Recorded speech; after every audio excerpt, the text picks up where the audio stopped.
friends, welcome to the EduSat Network. Our today's topic of discussion is citizenship and administration. And for this discussion, we have thus in our studio our subject expert Dr. Prakash Chand, Assistant Professor, Dayal Singh College, Evening, and he's in the Department of Political Science. His teaching experience is more than 13 years and his specialization is public administration. With this brief introduction, I would like to welcome sir to our EduSat studio. Thank you for coming, sir, and I request you to begin our today's lecture. Thank you, Urvashi. Today we will talk about citizens and administration. The concept of citizenship is a very dynamic concept. It is a qualitative word. It is more than people. It consists of a number of privileges, rights, as well as duties. So it is more qualitative than merely being people.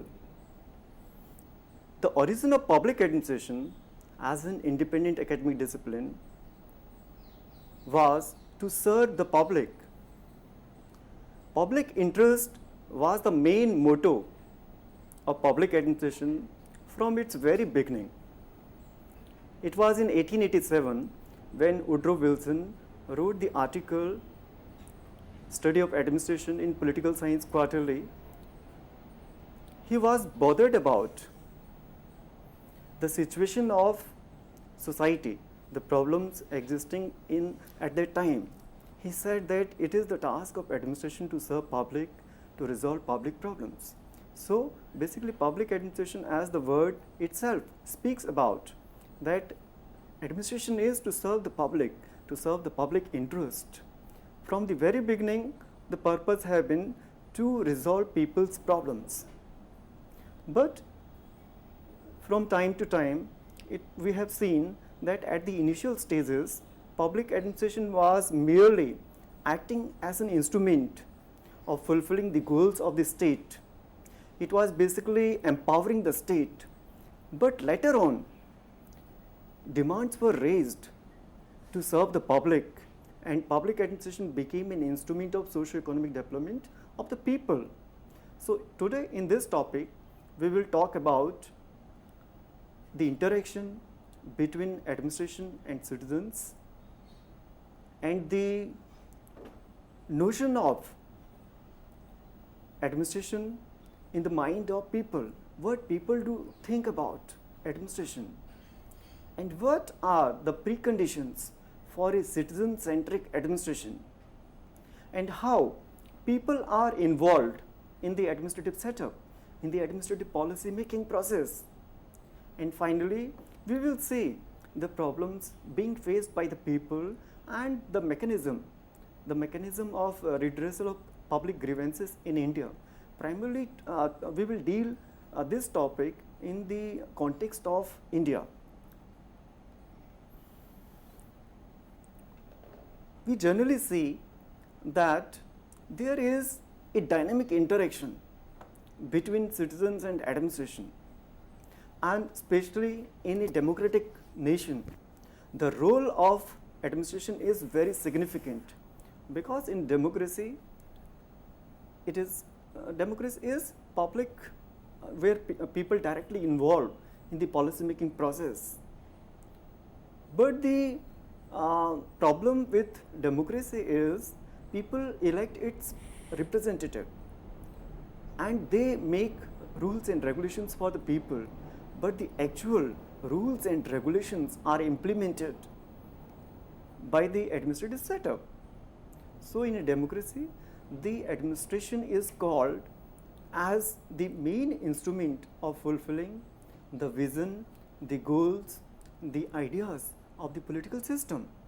So the role of administration becomes very important in a democratic nation, and it is the main instrument of serving the people's interest. Generally in day-to-day life, we see that there are different forms of interactions between citizens and administration. Generally, citizens do interact with the administrative system in the form of clients. In the form of clients means when we go in a hospital when the people go in a government hospital for their physical checkup. That kind of interaction is called as the clientele, or people are in the form of clients.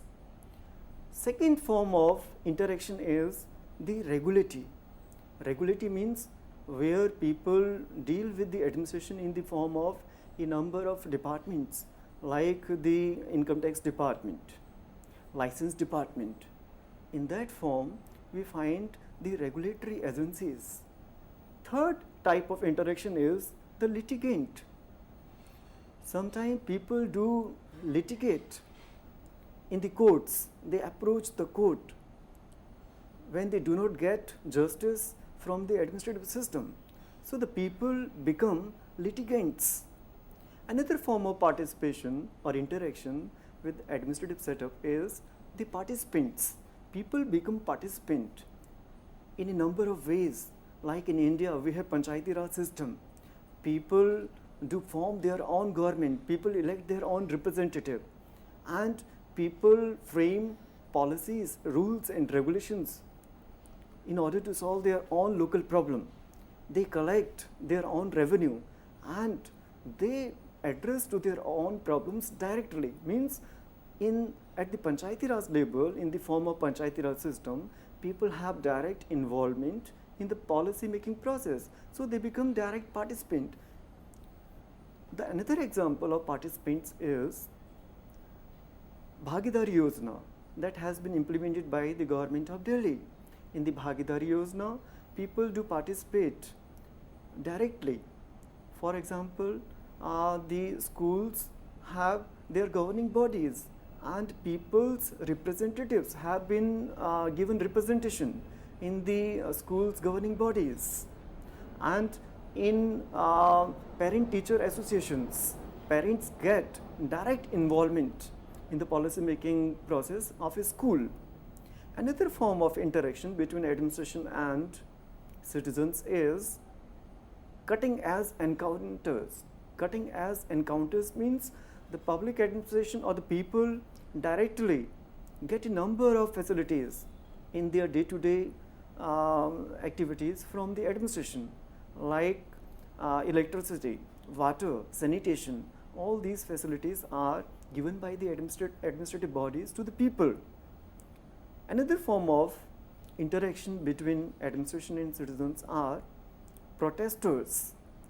When the people are not satisfied with the services being provided by the government, or sometimes they feel that the government is not taking care of their demands, they become protesters. For example, when people do protest of construction of a dam in their locality, in that form they become the protesters. So there are a number of forms and types in which people do participate or interact with the administrative setup.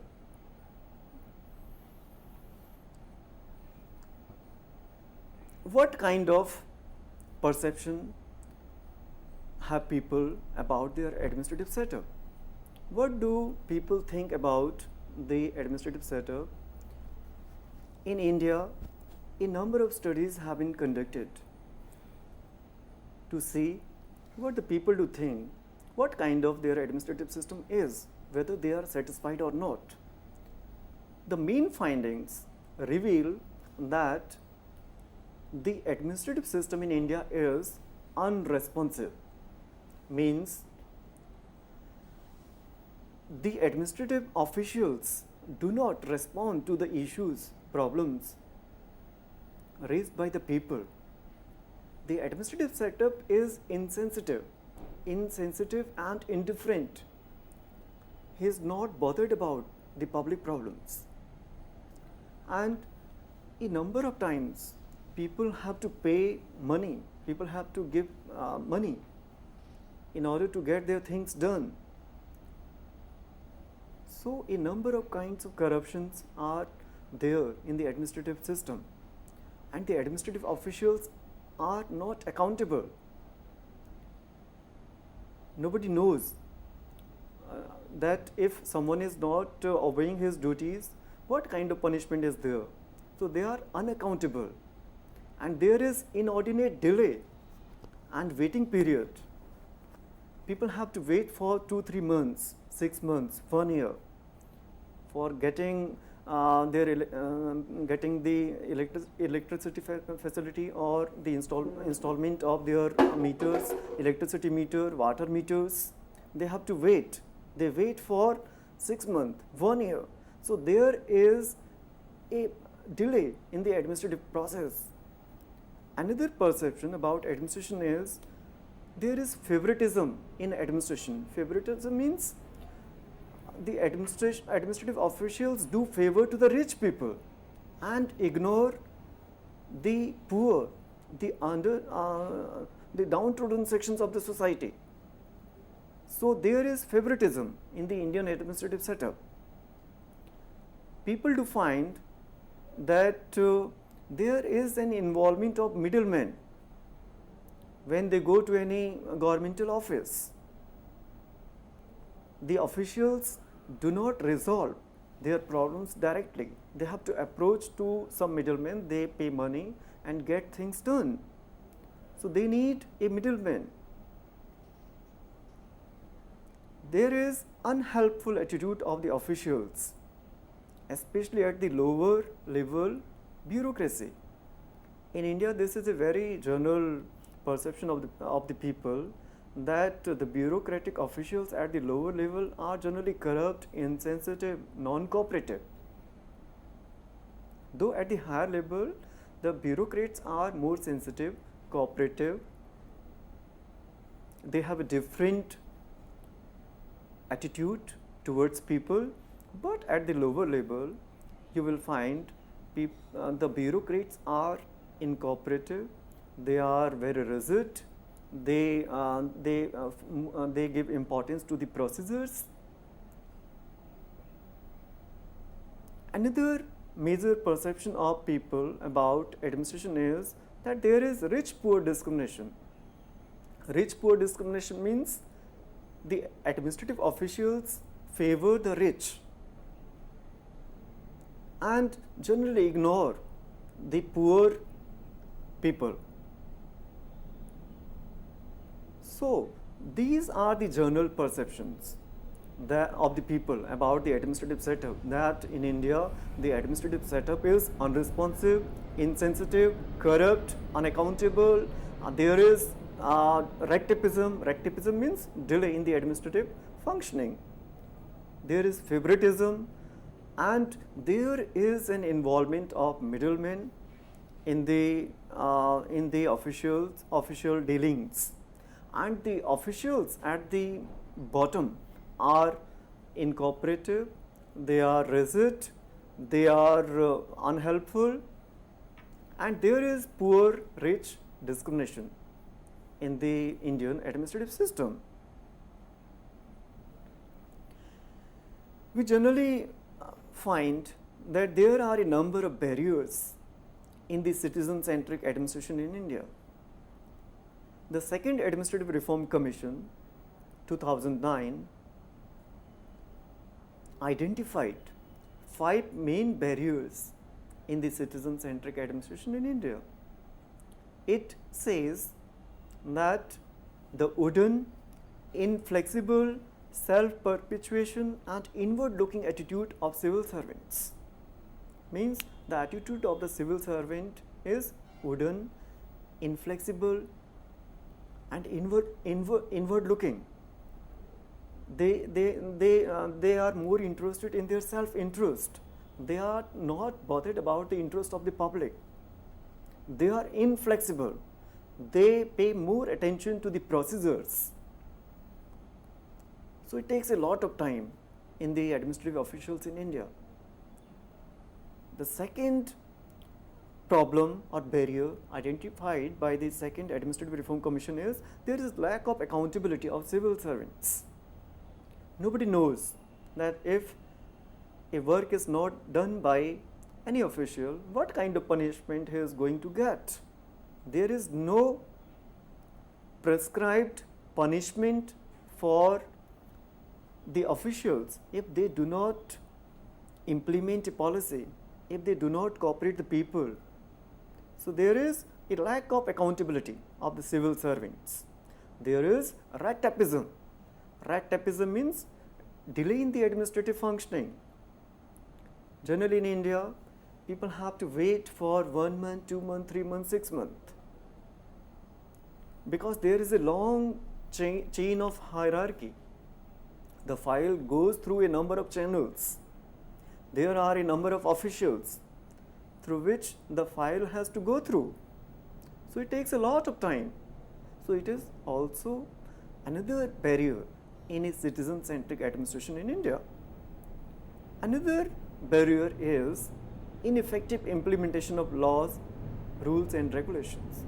In India, there are a number of rules and regulations for resolving the public problems. But the problem is with the implementation of these rules, regulations, they are not properly implemented.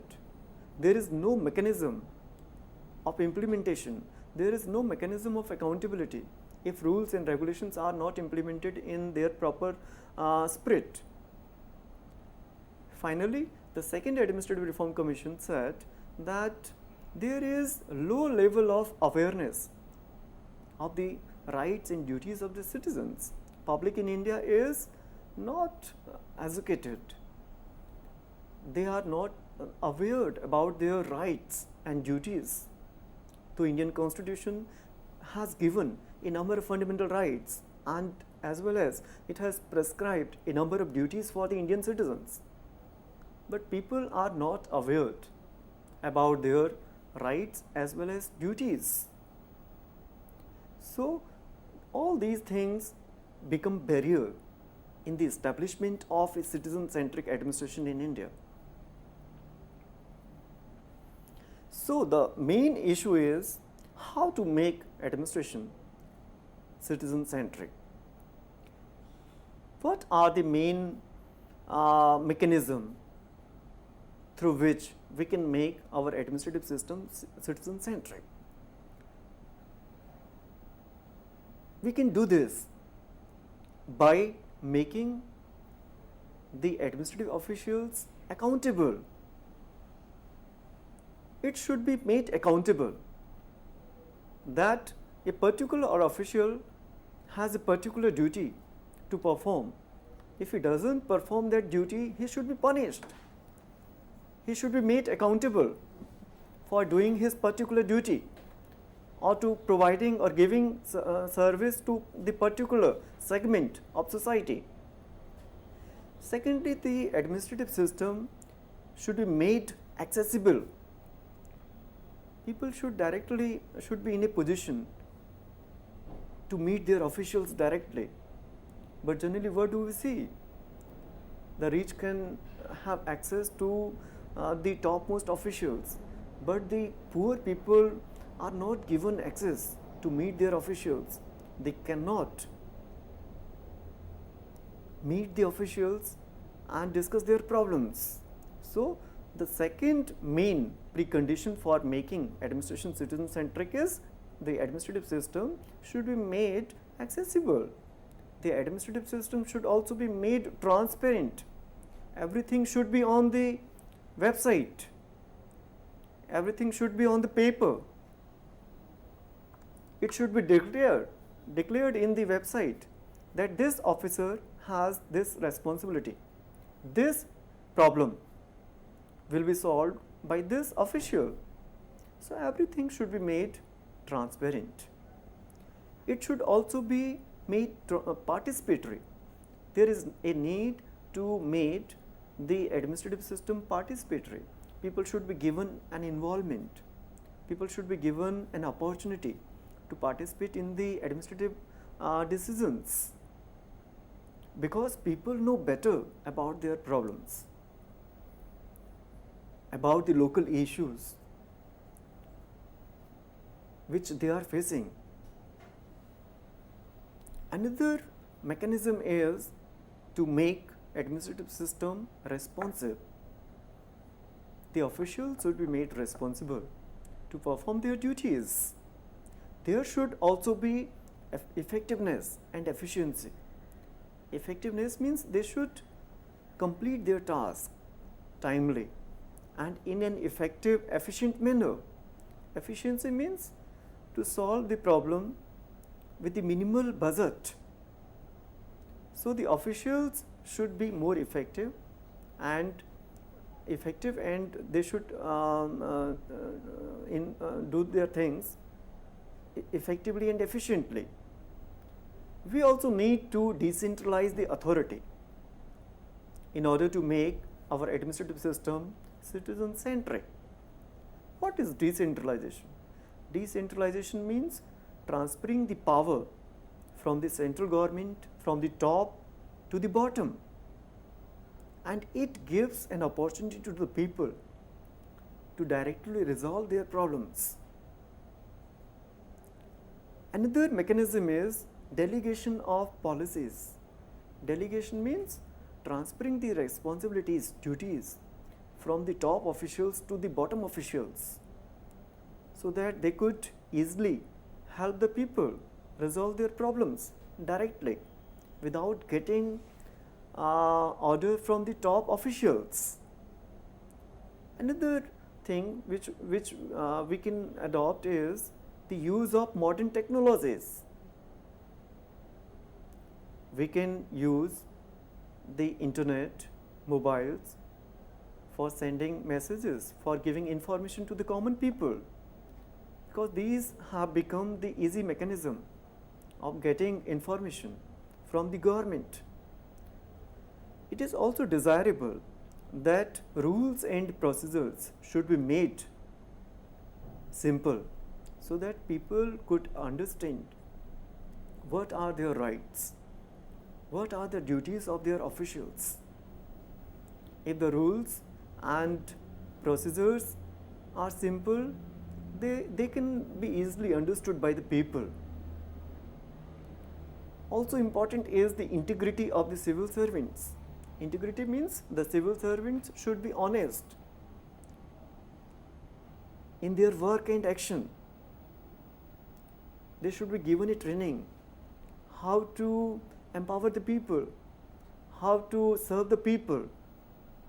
There should be more focus on ethics and morality in the civil service. Ethics and morality should be made a part of the training programs of the civil servants in India.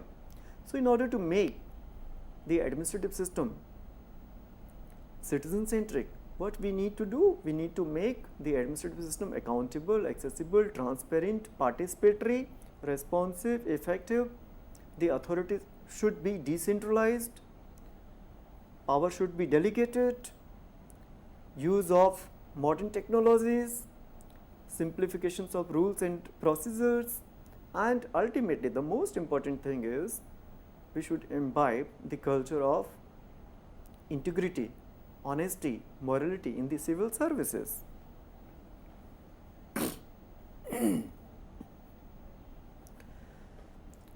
A significant concept in the citizen administration interaction is people's participation in the administrative system. What is people's participation? People's participation means direct involvement of the people in the process of policy making as well as policy implementation. Means people should be given an opportunity to frame rules and regulations, as well as they should be involved when the policy is being implemented. It also means that people have a role in influencing the decision making process. They can decide what should be there, what rules should be there in order to resolve their issues, in order to resolve their problems. People's participation is also a bottom-up approach. It is contrary to the top-down approach. In the top-down approach, we do see that the authority is, the power is given or transferred from the top to the bottom. But in a participatory kind of administrative system or in people's participation, people are given power to frame rules and regulations. They can make laws. They can make rules and regulations for their own issues in order to resolve their own problems. So it is a bottom-up approach. They become the base of the political system. They become the dynamic part of the governance. So people's participation is a process of empowering the people, involving the people, not only in the policy making process but also in the policy implementation as well as evaluation process. For example, in India we have Panchayati Raj system. In the Panchayati Raj system we have given power to the people. The power has been transferred from the central government to the state and from the state to the local self-governing institutions, which are called as Panchayati Raj system, Panchayati Raj bodies. In the Panchayati Raj system, people elect their own representative, and these representative makes rules and regulations for the local community. They have been given power to collect revenue. They have their own economic resources. They have their own financial resources. And the most important thing of the Panchayati Raj in India is the downtrodden sections of society, especially women, SC, ST, have been given a direct involvement. They have been given reservation. Their involvement has been ensured by the law. The 73rd Constitutional Amendment makes it mandatory for the reservation of women, SC, ST, in order to ensure their participation in the decision-making process, in the law-making bodies. So, Panchayati Raj is a good example of people's participation. Similarly, the another model is the model of Bhagidari Yojana, which has been implemented in Delhi. People have been given representation in all the departments. Either it is electricity department, it is water department, it is sanitation, it is education. People have been given a representation, direct representation in the policy making bodies. So, Panchayati Raj system and Bhagidari Yojana are good examples of empowering people, giving direct power to the people. So, people have been empowered through participation in the policy making process.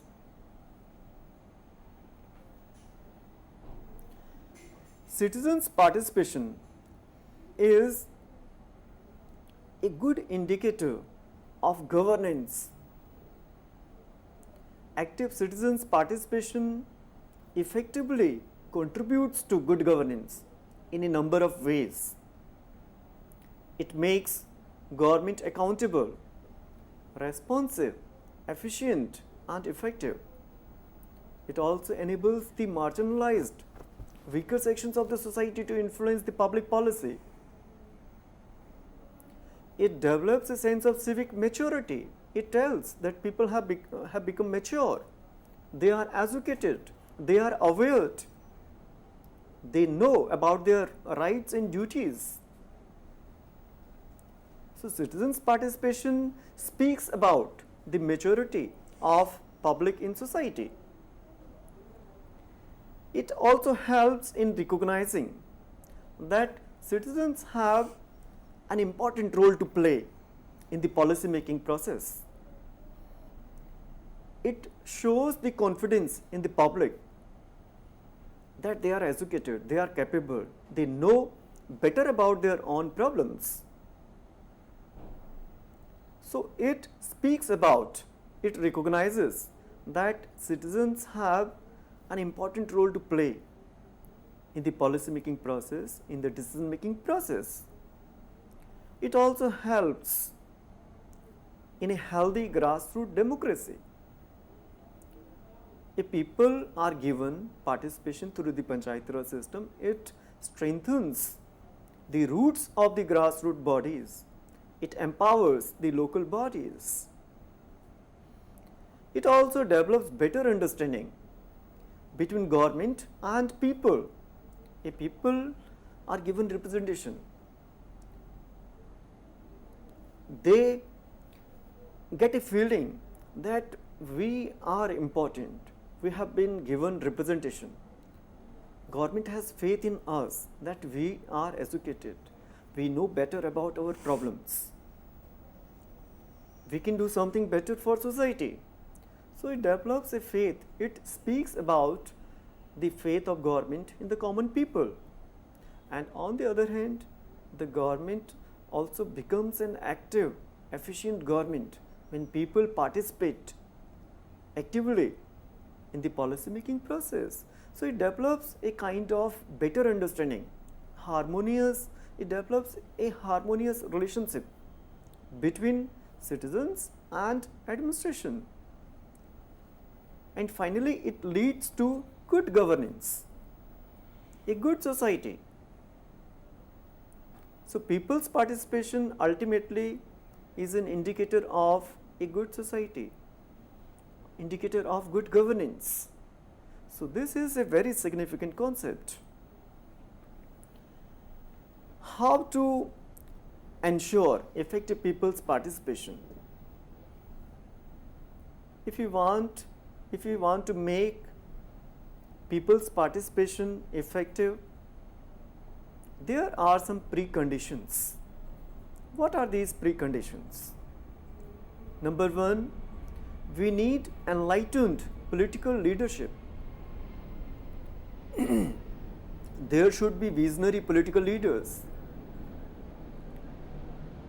They should know the benefits of people's involvement in the policy-making process. They should be visionary, enlightened. Second precondition is the civil servants should be conscious about their duties, about the interest of the public, about the problems of the people. What kinds of problems people are facing in society? Poverty, unemployment, environmental pollution. They should also know about the social issues being faced by the society, being faced by the nation. So we need a conscious civil servants. Also, it is also important to have well-informed public. Though we know that we need good politicians, we need good civil servants, but equally important is of having a well-informed public. We need an educated public, we need an aware public, we need a conscious public which is concerned about their rights, which is concerned about their duties for society, for the future generation. Also important is the well-organized communication network. If you want to ensure people's participation, what we need a well-organized communication network. They should be given information, right information, at the right time. Another significant precondition is the informations which are given to the public should be clear and precise. Clarity of the information is very important. For example, we are giving representation to the common people in the Panchayati Raj system. The rules, regulations should be made very clear, understandable. the common people should know about these rules and regulations. So they should be made clear, precise. And the most important thing, in order to ensure effective people's participation, is there should be a willingness on the part of public to take responsibility. There should be an inner urge within the public that it is our responsibility to help others, to stop corruption, to check rectipism, nepotism. So what we need, there should be a willingness on the part of the people that we are responsible for having corruption, for promoting corruption, and we can also check corruption. So they should have motivation. There should be a willingness on the part of the people.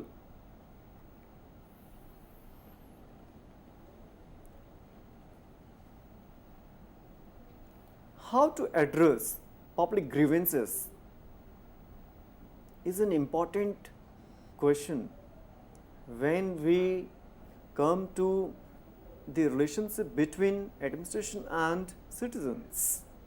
What is a grievance? A grievance is a problem,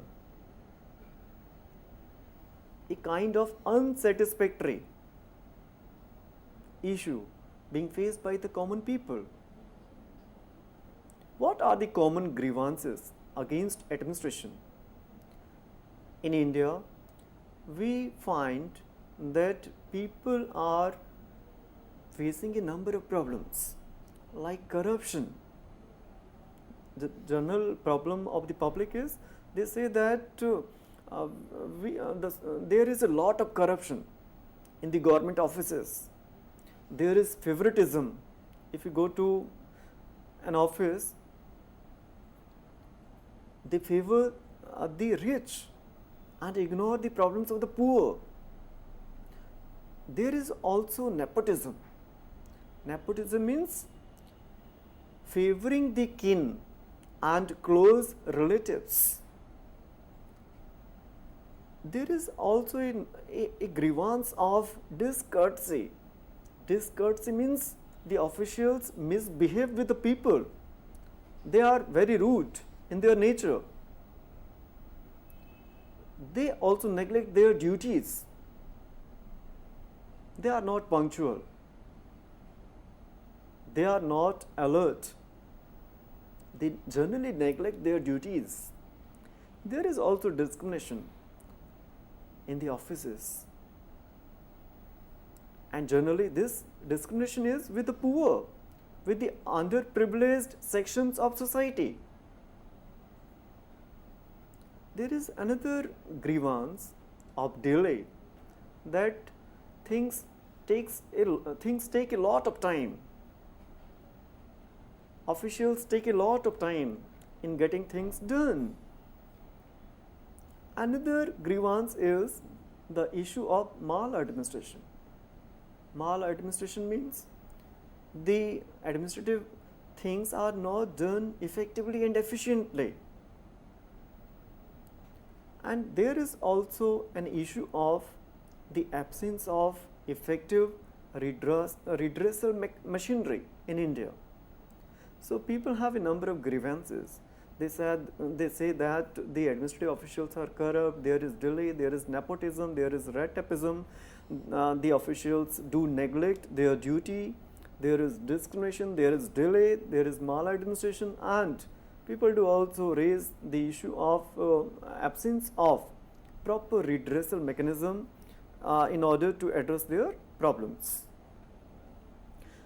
So what are the main mechanisms, what are the main instruments in India in order to resolve public grievances?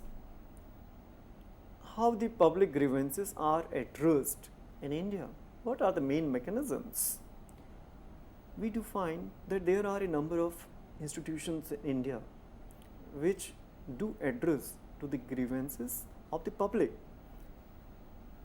The most significant mechanism is the Central Vigilance Commission. It was set up in 1964 on the basis of the recommendations of the Santhanam Committee. The Santhanam Committee was set up by the Morarji Desai government in order to look into the issue of corruption in the administrative system. So this committee recommended for setting up of the Central Vigilance Commission in India, which was set up in 1964. It primarily supervises the activities of the CBI, which deals with the corruption of the officials. Another mechanism is the Lokpal and Lokayukta. The Lokpal and Lokayukta was for the first time recommended by the first Administrative Reform Commission. What is Lokpal? Lokpal is an independent body to inquire into the cases of corruption against public functionaries. Who are these functionaries? Either it is MP, MLA, ministers, prime ministers, or any civil servant. All are part of the public functionaries. So, the first ARC Commission, Administrative Reform Commission, recommended for the setting up of the Lokpal in India. But unfortunately, we could not do this till 1913, because many times bill was submitted in the parliament, but it could not be passed. Finally, the Lokpal and Lokayukta bill was passed on 18th December 2013.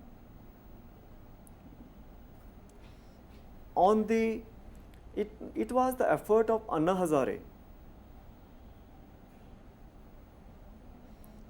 It was the pressure of the civil society which led the government to set up the Lokpal and Lokayukta in India.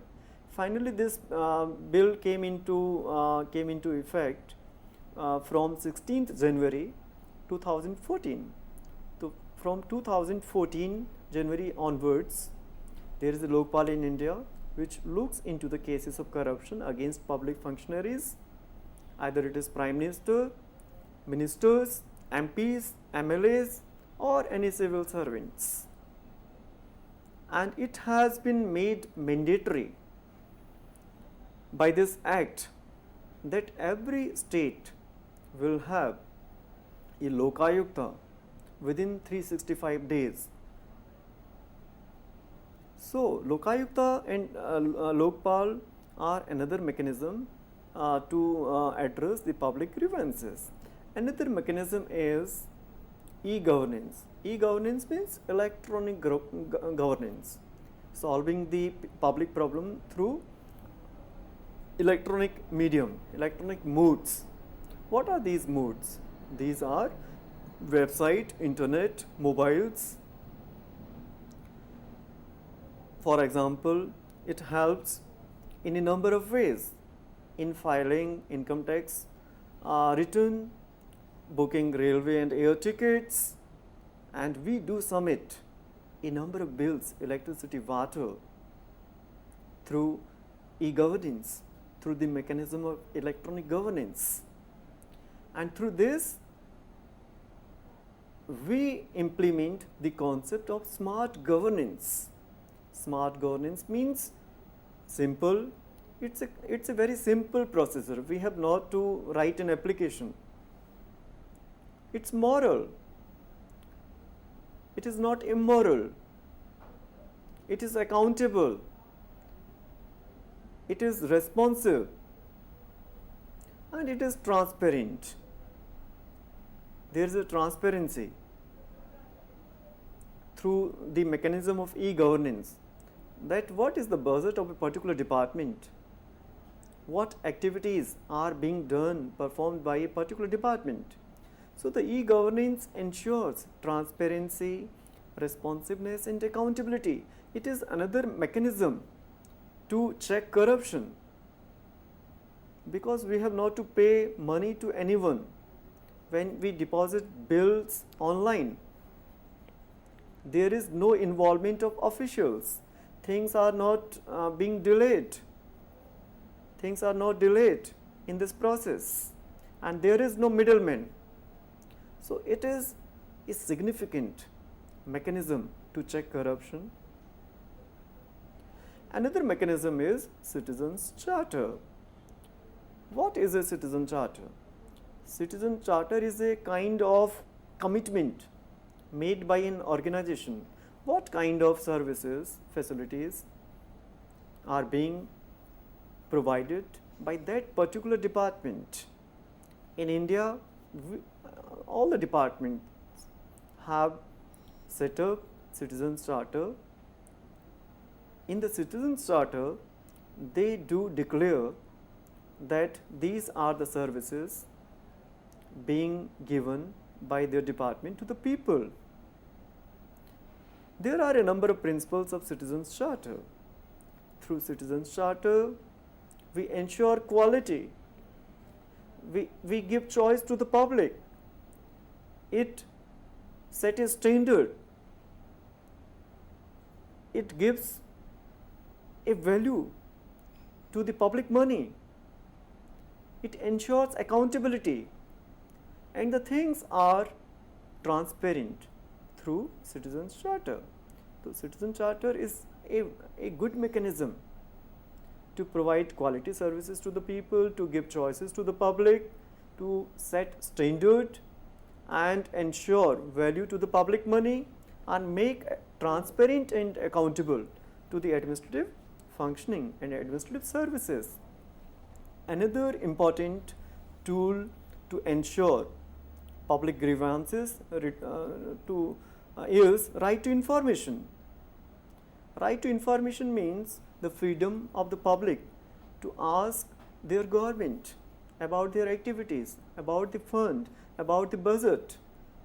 The public have been given right to ask any query from the governmental department, not only government but also any other body, any other non-governmental organization which are directly, indirectly being funded by the government of India. The right to information has been given by the act which was implemented in 2005. In this act, all the citizens of India have been given a right to ask any government department about any question, and the particular department is supposed to provide information within 1 month.